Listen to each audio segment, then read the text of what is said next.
Okay, I'm here live with Deloyd Parker here in 3rd Ward at the S.H.A.P.E Center. I want to know, sir, what can we do as individuals to make our community, to make 3rd Ward a better place? Well, you know, there are a lot of issues in 3rd Ward, and I look at 3rd Ward like I do. I look at 3rd Ward, I look at the city of Houston, I look at the black community like I view the human body and like I view the human family. I'll give you an example. In the human body, you have organs, and all these organs, each organ has a function, has a role to play. The kidney cleanses the blood, the heart pumps the blood, the brain sends the signals throughout the rest of the body, the lungs, oxidation, the liver, flushes. All these organs have a function. Each of them has a function, but they have to work together. And that's one of the key things they have in order for you to be healthy. If these organs are not working together, you're going to be considered sick. That's right. But if they work together, you can see the kidney down here doing all this work and the heart's getting all the credit.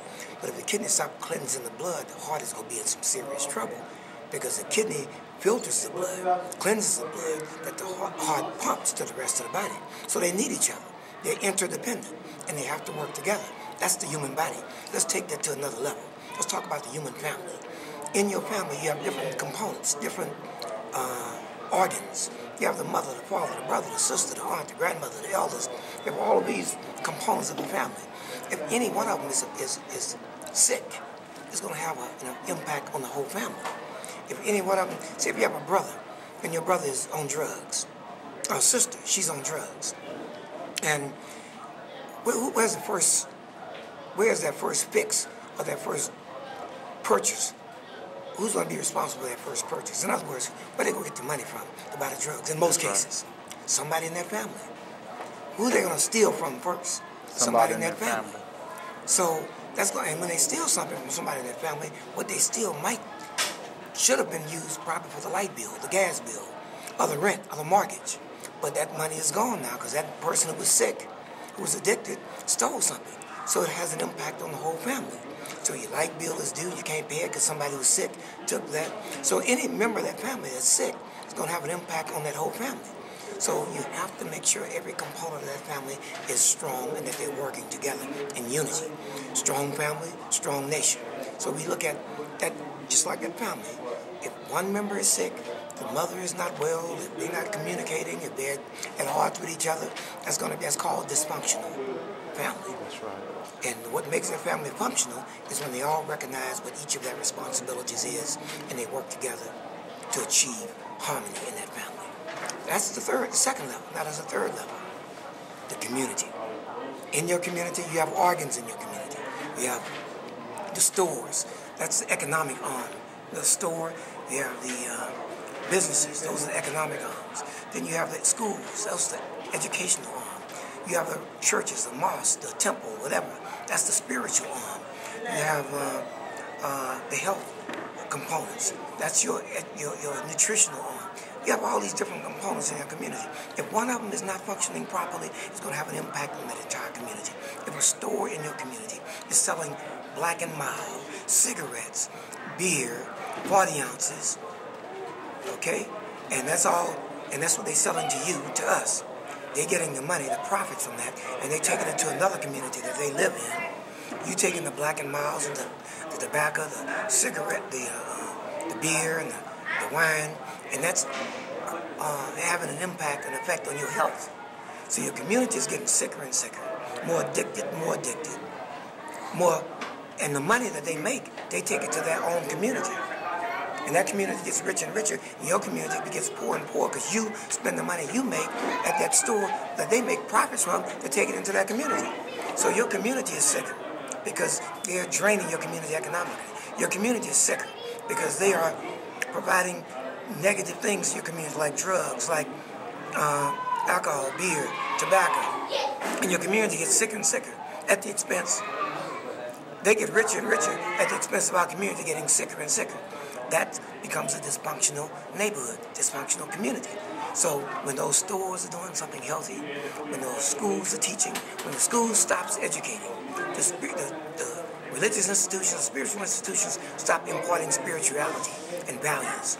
when the health components stop providing healthy alternatives to the things that's killing us now, and our community becomes dysfunctional, and we have a sick community. But when they all do the right thing for the right reason, strengthening the community, making the community wholesome and healthy through collective working responsibility, cooperative economics, creativity, purpose, faith, then we have a healthy community. So those are the three components: the body, the family, and the neighborhood of the community. Those are the things that we have to address, because if we don't, we will never, ever achieve victory that we're seeking to achieve. And you talked about the gentrification and what's happening where they're taking our property.